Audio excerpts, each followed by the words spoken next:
Hello friends, welcome to my channel Osit Educare. আজ আমরা আলোচনা করব নবম শ্রেণীর ইতিহাস তৃতীয় অধ্যায় থেকে 2 নম্বর মানের কিছু গুরুত্বপূর্ণ প্রশ্নোত্তর, যেগুলি আগত দ্বিতীয় ইউনিট টেস্ট এবং ফাইনাল পরীক্ষায় আসার সম্ভাবনা রয়েছে। প্রথম কোশ্চেন, ভিয়েনা সম্মেলনে বিগ ফোর বা প্রধান চার কারা ছিলেন?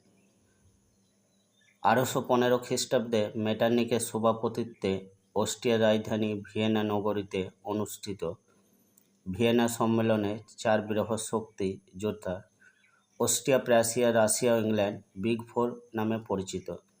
এই চার বৃহৎ শক্তি ভিয়েনা বৈঠকের কার্যকলাপ নিয়ন্ত্রণ করেছিল এবং এরা মনে করতেন যে নেপোলিয়নের পতনে তাদের গুরুত্বপূর্ণ ভূমিকা ছিল।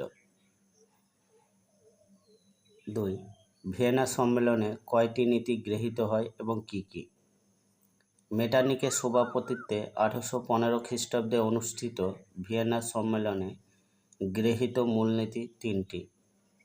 এই তিনটি মূলনীতি হল ন্যায্য অধিকার, ক্ষতিপূরণ এবং শক্তিসাম্য।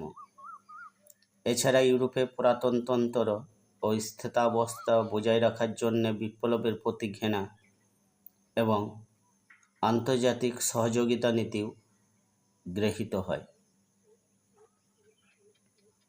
3. মেটার্নিক ব্যবস্থা কি?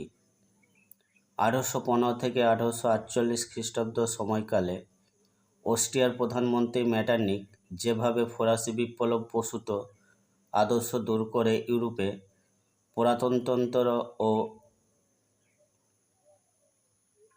রক্ষণশীলতা প্রতিষ্ঠিত করার প্রয়াস করেছিলেন তা মেটার্নিক ব্যবস্থা নামে পরিচিত।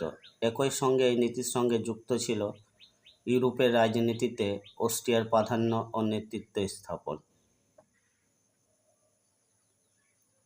4. মেটার্নিক কে ছিলেন?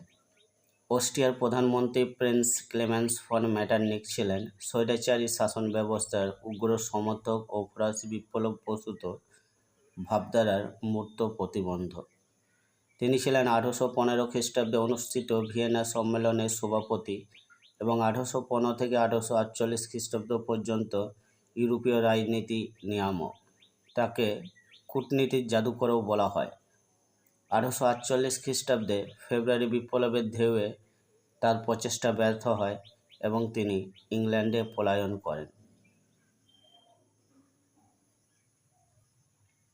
5. মেটার্নিক পদ্ধতি ব্যর্থ হলো কেন? মেটার্নিক পদ্ধতি ব্যর্থ হওয়ার অন্যতম কারণগুলি হলো: 1. মেটার্নিক পদ্ধতি ছিল নেতিবাচক, সংকীর্ণ ও প্রতিক্রিয়াশীল। 2. মেটার্নিক যুগধর্মকে অস্বীকার করে পুরনো ব্যবস্থাকে টিকিয়ে রাখতে চেয়েছিলেন বলে তিনি যুগের থেকে বিচ্ছিন্ন হয়ে পড়েন। 3. ইংল্যান্ডের মতো শক্তিশালী দেশের নিরন্তর বিরোধিতা তাকে দুর্বল করে দেয়।